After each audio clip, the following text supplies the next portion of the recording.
Hello, dear students of the first secondary grade, and welcome to a new episode of our program. On this episode, we're going to have another biology lesson with Ms. Iman Abdul-Latif. Hello, Ms. Iman, and welcome to the program.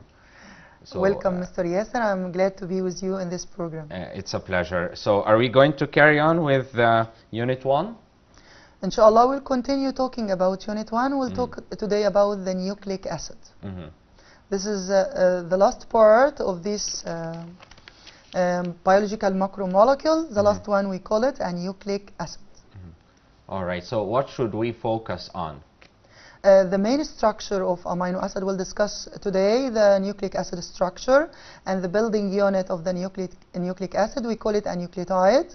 Let's start to talk about the nucleic acid, and it's a biological macromolecules which consists of hydrogen, carbon, oxygen, nitrogen, and phosphorus. We studied before carbohydrates, lipid, protein. Today we'll talk about the nucleic acid. احنا اتكلمنا قبل كده على اتكلمنا على الكربوهيدرات، اتكلمنا على الليبيد، اتكلمنا على البروتين. النهارده ان شاء الله هناخد اخر حاجه عندنا وهي النيوكليك اسيد. النيوكليك اسيد biological macromolecules. This biological macromolecules consists of carbon and hydrogen in their structure. احنا قبل كده اتفقنا ان اي مركب containing hydrogen and carbon بنسميه organic biological macromolecules. هنا النيوكليك اسيد organic biological macromolecule معناها ان هي very big molecules، معنى ذلك ان ليها مونيمر. هنتكلم عن المونيمر بتاعتها دلوقتي. بيكون من oxygen وبيكون من nitrogen and phosphorus in their structure. Nucleic acid consists of structure unit, we call it nucleotides. يبقى nucleotide هي ال building unit that forming a nucleic acid, which are bonded together by a covalent bond forming polynucleotide. يبقى تاني لما اجي اتكلم على النيوكليك اسيد، النيوكليك اسيد ده ايه؟ بوليمر. يبقى بوليمر بيتكون من مجموعه من المونيمرز. ايه المونيمر بتاع النيوكليك اسيد؟ المونيمر بتاعت النيوكليك اسيد اسمها نيوكليوتايد. النيوكليوتايد combine together to form a nucleic acid، فبتعمل حاجه اسمها بولي نيوكليوتايد. انا عايزه اراجع معاكم كل البيولوجيكال ماكرو مولكيولز اللي احنا خدناها. خدنا الكربوهيدرات كبوليمر، its monomer called monosaccharides. خدنا الليبيدز كبوليمر، المونيمر called fatty acid اللي هي الليبيد، المونيمر called fatty acid. خدنا البروتين، المونيمر called amino acid. Today we'll talk about the nucleic acid, its monomer called a nucleotide. What is the nucleotide and their structure? A nucleotide, in front of you a diagram for a nucleotide. Nucleotide building of the first pentose sugar. Pentose here, sugar containing 5 carbon. Look here, this is a pentose sugar. Pentose sugar formed of 5 carbon. This is the first carbon, second, third, fourth and fifth carbon. يبقى أنا هنا ده عندي بنتوز شوجر. عرفت ان هو بنتوز شوجر ازاي؟ ان هو contain 5 carbon. اوكي؟ عندي نوعين من ال 5 carbon.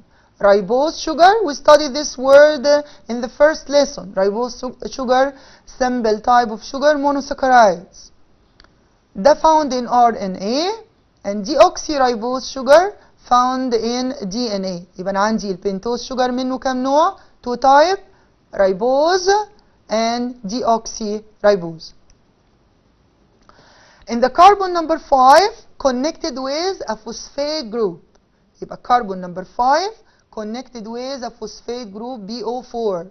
طيب what is the name of the bond that connect carbon number 5 and phosphate group? We call it covalent bond. يبقى the bond that connect carbon number 5 with phosphate group, we call it covalent bond.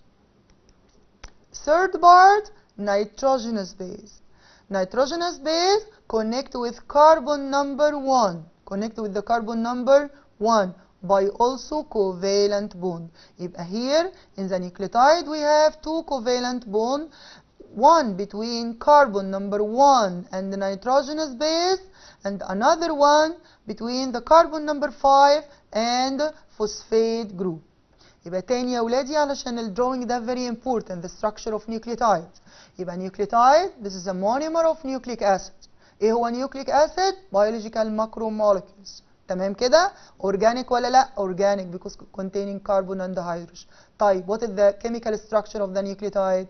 nucleotide building of pentose sugar. يعني ايه pentose sugar؟ يعني هذا الشوجر containing 5 carbon. تمام؟ عندي منه 2 types. one بنسميه ribose sugar ده found in RNA. We'll discuss together RNA and DNA. And another one deoxyribose sugar ده found in DNA. ده البنتوز شوجر اللي عندي. طب ايه تاني؟ عندي فوسفات جروب. هذه الفوسفات جروب connected by covalent bond with the 5th carbon in the sugar. طيب التانية عند الكربون number 1 of the sugar connected with nitrogenous base by covalent bond. يبقى انا دلوقتي نيوكليوتايد فيها 3 اجزاء اساسيه، البنتوز شوجر، النيتروجينوس بيز، الفوسفات جروب. كمان بنتوز شوجر، فوسفات جروب، nitrogenous base. This is a main component of nucleotide. There are 5 nitrogenous base which are adenine, its symbol is A, thymine T. This thymine replaced in RNA by uracil, nitrogenous base, another nitrogenous base. يبقى ال DNA بيحتوي على الثايمين، انما ال RNA يحتوي على اليوراسيل. يبقى انا لما اقول يوراسيل نيتروجينوس بيز يبقى انا على طول بتكلم على RNA. لو بتكلم على ثايمين يبقى انا بتكلم على DNA، سواء انا قلت لك او لا. يبقى لازم نبقى عارفين المعلومه دي مهمه جدا، ان الثايمين found in DNA but uracil found in الثايمين found in DNA but uracil found in RNA. Another nitrogenous base, cytosine. Cytosine, its symbol is C. And the last nitrogenous base, we call it guanine. Its symbol is G. يبقى أنا دلوقتي لو أنا حبيت نتكلم عن nitrogenous base، أنا عندي كام nitrogenous base؟ عندي 5 nitrogenous base. عندي adenine، عندي thymine، عندي guanine، عندي cytosine. الأربعة دول موجودين في ال DNA. امال ايه الفرق بين ال DNA وال RNA؟ عندي جروب اسمها يوراسيل، ودي different from DNA found in RNA and don't found in DNA. Classification of nucleic acid. Here we make a compare between DNA and RNA. What is the difference between DNA and RNA? DNA and RNA, this is the type of nucleic acid. We have 2 types of nucleic acid. DNA, deoxyribonucleic acid. This is a provision. Another nucleic acid, we call it RNA, ribonucleic acid. يبقى أنا عندي DNA and RNA, 2 types of nucleic acid. What is the difference between both of them? Type of pentose sugar. الاثنين عندهم pentose sugar. ايه الفرق؟ قال ال DNA is pentose sugar called deoxyribose. Deoxyribose معناها ان ال amount of oxygen هنا decrease than ribose. يبقى مين عنده اكتر oxygen؟ الريبوز عن ال deoxyribose. يبقى الشوجر اللي found in RNA ribose sugar. انما الشوجر اللي found in DNA deoxyribose sugar. النيتروجينوس بيز. النيتروجينوس بيز في ال DNA adenine, thymine, cytosine and guanine. طب امال ال RNA عندي adenine, uracil. هنا يا ولادي الثايمين replaced by uracil والباقي كله مشترك ما بين الاثنين. number of the thread اللي هو الخيط بتاع ال DNA وال RNA، هنا 2 وهنا single strand. What about the locations of DNA and RNA? DNA found inside the nucleus, but RNA formed from DNA inside the nucleus then transformed into cytoplasm. يبقى تاني نتكلم على ال difference between DNA and RNA. ايه هما دول؟ ال DNA وال RNA type of nucleic acid. DNA abbreviation لإيه؟ deoxyribonucleic acid. ال RNA abbreviation لribonucleic acid. طب ايه الفرق بينهم؟ قال لي ال DNA البنتوز شوجر called deoxyribose، انما اللي في ال RNA رايبوز. يعني ايه الفرق بين الاثنين؟ قال لي deoxyribose يعني ال amount of oxygen decreased in deoxyribose اللي موجود في السكر البنتوز. طيب لما نيجي نتكلم على النيتروجينوس بيز، النيتروجينوس بيز اللي هي connect with the carbon number 1، قال لي كم هنا عندها 4 وهنا 4، امال ايه الفرق؟ قال لي ال DNA عنده ثايمين، الثايمين found in DNA only replaced by uracil in RNA. يبقى الثايمين فين؟ في ال DNA، اليوراسيل فين؟ في ال RNA، والباقي كله مشترك، الادينين، السيتوزين، الجوانين common in DNA and RNA. الستراند of the DNA double strand، اما ال RNA single strand. طب اللوكيشن لما اروح ادور على ال DNA في السيل الاقيه فين؟ ال DNA ده يا ولادي found inside the nucleus، انما ال RNA transcripted formed from DNA. يعني ال DNA هو اللي بينسخ او بيكون ال RNA، يبقى هو formed inside the nucleus then transfer into cytoplasm. يعني هو بيتكون جوه النيوكليوس من ال DNA اللي بيكونه، بعد كده بيخرج فين؟ في السيتوبلازم. يعني لما اجي ادور على ال RNA ممكن الاقيه في النيوكليوس، ممكن الاقيه فين؟ في السيتوبلازم، انما ال DNA مكانه الوحيد فين؟ inside the nucleus. DNA as you see in the diagram in front of you double strand, but RNA single strand. The single strand can be connected in some parts and free from another parts as you see.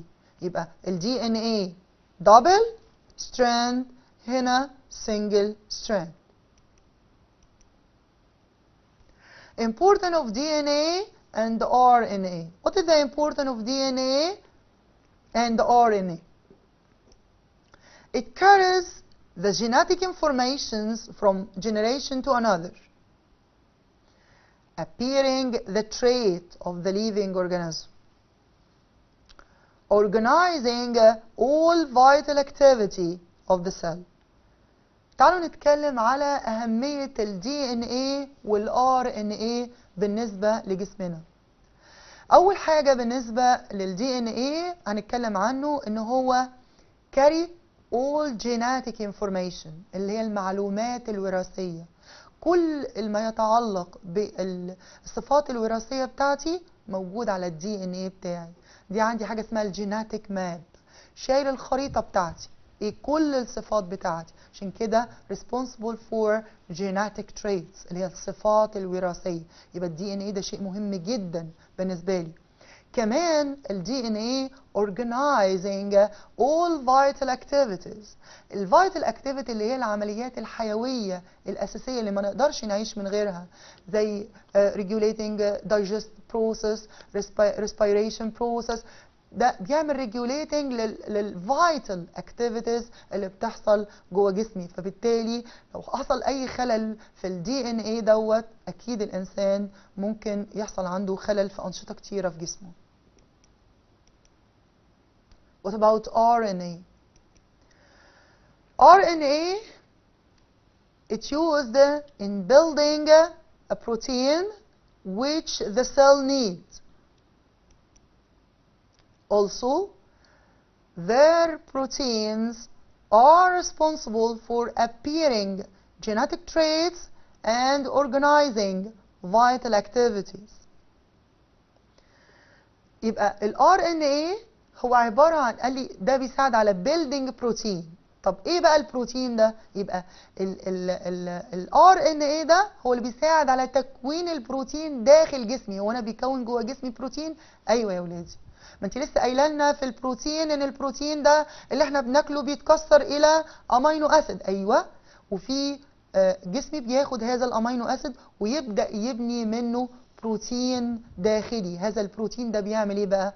التريتس بتاعتي دي، الصفات بتاعتي، هي عباره عن بروتين. ال RNA هو اللي بيساعد على building هذا البروتين. كمان بيساعد على organizing the vital activities، بينظم الأنشطة الحيوية اللي ما نقدرش نعيش من غيرها. يبقى هنا ال DNA وال RNA في غاية الأهمية. مين اللي carry all genetic information؟ DNA. طب مين بقى اللي بيعمل البروتين للجيناتيك تريت والجيناتيك activity أو الفيتال activity؟ هو عبارة عن ال RNA.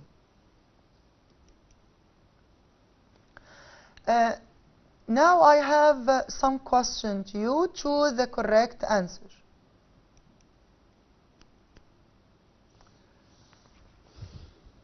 Carries the hereditary traits of the living organism. Hereditary traits اللي هي الصفات الوراثية. Number 1 DNA, B RNA, amino acid, and phosphoric acid. carry genetic information أو hereditary trait. مين اللي بيشيل hereditary trait؟ ال DNA ولا ال RNA؟ We studied before DNA هو اللي responsible for carrying all genetic information from one generation to another. يبقى the suitable answer here is DNA.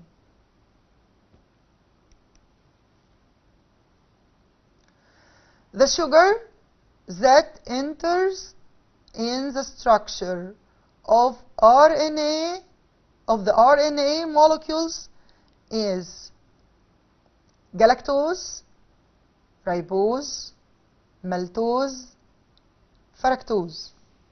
أنا دلوقتي بتكلم على السكر اللي بيبني ال RNA.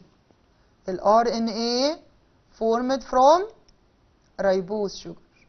أنا عايزة بس أفكركم إن الريبوز شوجر ده simple sugar.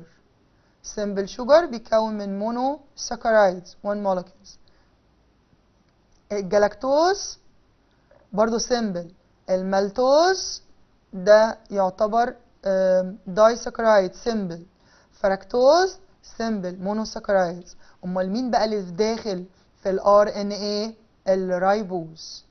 طب إيه الفرق بينه وبين ال DNA؟ إن ال DNA بيكون deoxy ribose.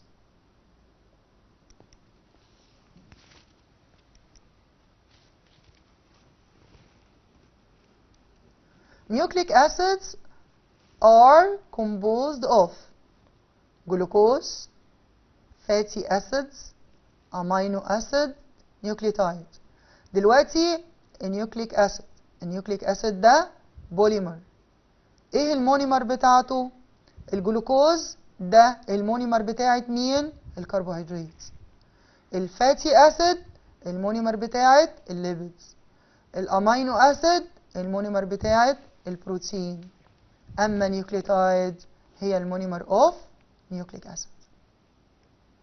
Suitable answer here will be a nucleotide.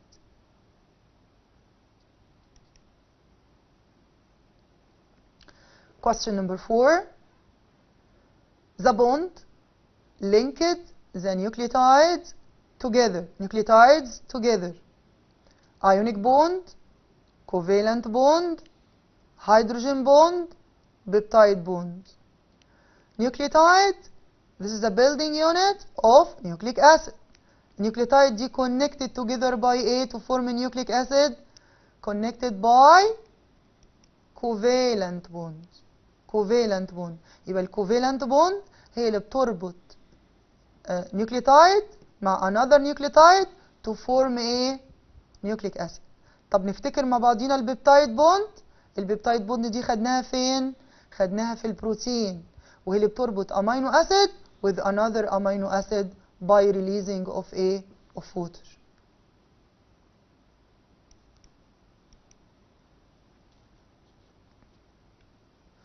All these nitrogenous bases are found in DNA except كل دول موجودين في ال DNA ما عدا السيتوزين، ثايمين، جوانين، يوراسيل. يبقى دلوقتي ايه اللي موجود؟ كل دول موجودين في ال DNA. ايه الوحيدة اللي مش موجودة في ال DNA؟ هي مين؟ هي اليوراسيل. اليوراسيل هي النيتروجينوس بيز الوحيدة اللي موجودة في ال RNA ومش موجودة في ال DNA. تمام؟ أنا في نقطة عايزة بس أتكلمكم عنها، هي إزاي بيحصل كونكشن ما بين النيتروجينوس بيز دي وبعضها. لما بيبقى عندي one strand و another strand، عشان يحصل النيتروجينوس بيز دي connected together، لو أنا عندي ال DNA بتاعي وعندي أدينين نيتروجينوس بيز، بتختار مين من ال another strand؟ الأدينين بياخد الثايمين.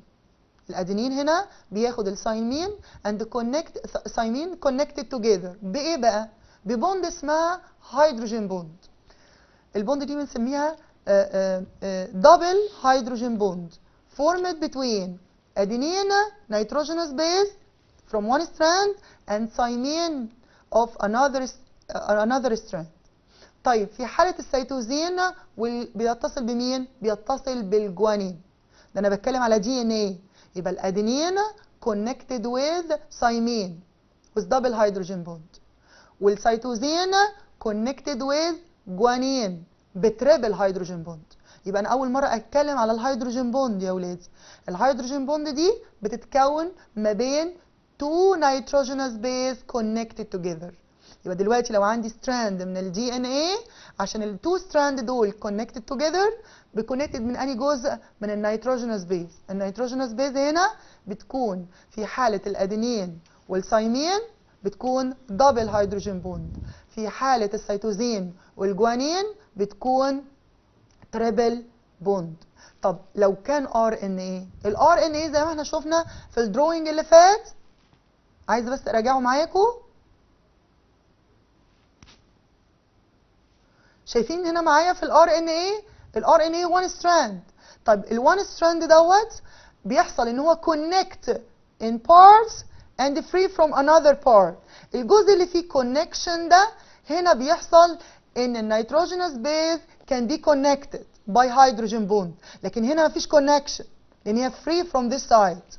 يبقى ممكن في ال RNA يحصل تكوين الهيدروجين بوند. ايوه بيحصل تكوين الهيدروجين بوند هنا في البارت اللي فيها connection. تمام؟ بس هنا ايه بقى الاختلاف؟ هنا لو عندي ادينين يبقى ايه اللي هيبقى قدامه؟ مش ثايمين بقى، هيكون هنا في يوراسيل دبل هيدروجين بوند. لو كان في سيتوزين هيكون جوانين بتريبل هيدروجين بوند. يبقى دلوقتي ما حدش يجي يقول لي انا الدي ان ايه طب هيحصل كونكشن عشان تو ستراند، لكن هنا سنجل ستراند. لا، هذا السنجل ستراند كان كونكتد in some area او of this strand by hydrogen ايه؟ by hydrogen bond. الاختلاف ان هنا في حالة الادينين هنا هيكون قدامها يوراسيل بتكون دبل هيدروجين بوند، اما في حالة الجوانين بيكون معاها السيتوزين بتريبل هيدروجين ايه؟ بوند. النقطة دي كان لازم نلفت النظر ليها.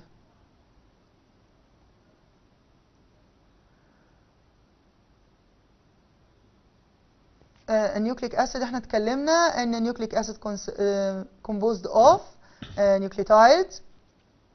هنا قلنا ان البوند اللي فورمد ما بين النيوكليوتايد covalent bond.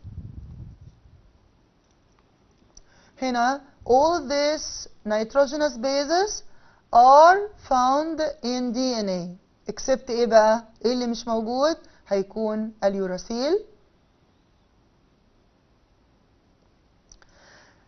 In front of you a diagram of nucleotide. This nucleotide, a typical nucleotide. Number A phosphate group, number B, pentose sugar, and number C, nitrogenous base. In the carbon number 1, and this is a carbon number 5. First question, in the above unit of DNA, it's the item A refer to ribose, ولا deoxyribose, ولا phosphate group, ولا nitrogenous base. A here طبعا هيكون phosphate group. Are we done with this unit or not yet? This unit is complete. It's finished. It's finished now. Yeah. And also we come to the end of our program, so I'd like to thank you very much, Ms. Iman Abdul-Latif. Thank you for being with us and for this interesting lesson. Thank you, Mr. Reed. So that brings us to the end of this episode. Dear students of the first secondary grade, we'll be with you on our upcoming episodes, so stay with us, follow us usually, and inshallah we wish you all the best. So until we meet you again, it's goodbye.